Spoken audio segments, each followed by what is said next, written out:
Hello everyone. Today, let us study infarction. In this class, we will talk about what is infarction, what causes infarction, the classification of infarcts, and both the gross appearance and microscopic appearance of infarcts. Let us first study the definition of infarction. Infarct refers to an area of ischemic necrosis caused by occlusion of either arterial supply or venous draining in a particular tissue.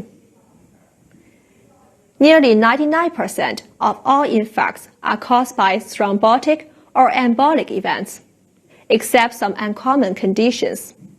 For example, some mechanical compression to a vessel, vessel twisting, and so on.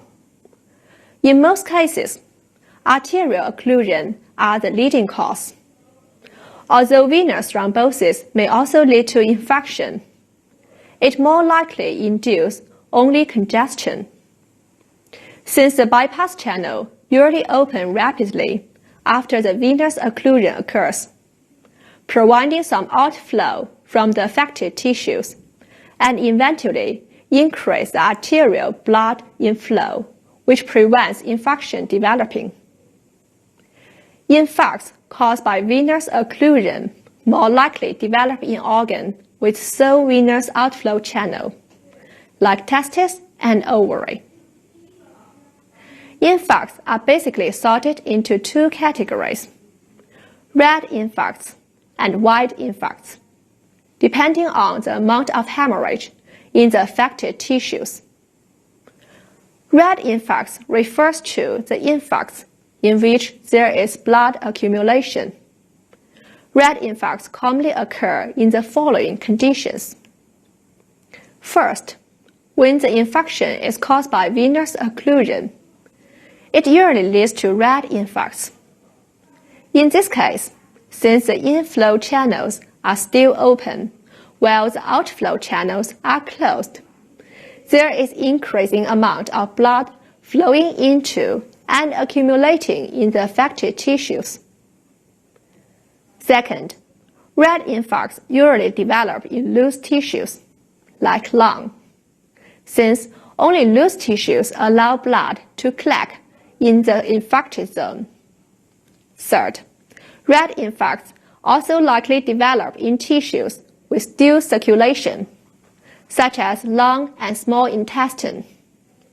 When one parallel inflow channel is obstructed, the other unobstructed parallel channel still provides blood supply into the necrotic area. Fourth, red infarcts develop in tissues which were previously congested because of sluggish venous outflow. Fifth, in tissues with pre-arterial occlusion and necrosis, if the flow is re-established, red infarction is more likely to be developed. The other category of infarction is white infarcts. White infarcts normally develop in solid organs with arterial occlusion, for example, in heart, spleen, or kidney. In these organs, the solidity of tissues limits the amount of hemorrhage that can seep into the necrotic tissues. Now, let us turn our attention to the morphologic changes of infarction. At gross level, in organs with a hyaline, like in kidney, spleen, or lung, infarcts tend to be wedge-shaped, with the occluded vessel at the apex and the periphery of the affected organ forming the base of the wedge. Differently, in organs with irregular branching vessels, like in heart or brain, the gross shape of the infarcts is also map-shaped.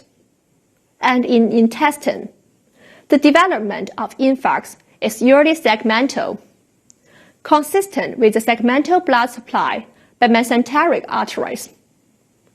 At microscopic level, the dominant histologic characteristic of infarction is ischemic coagulative necrosis, in which the component cells are dead, but the basic tissue architecture is preserved. Brain is an exception. Ischemic brain injuries usually result in liquefactive necrosis, in which the necrotic tissue transforms into a liquid viscous mass. Thank you, everyone. The class is over here.